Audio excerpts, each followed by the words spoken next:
To change always on display wallpaper in Samsung Galaxy S10. Open Settings.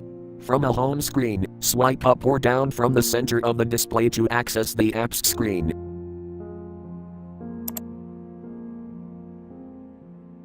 Tap Settings.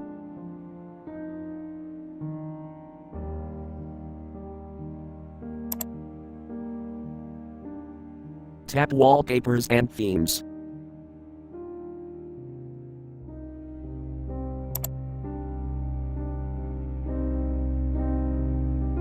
Tap Aeons.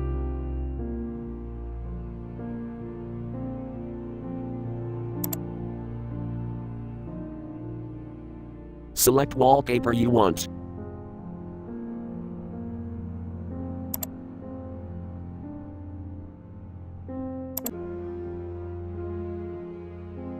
Tap Apply.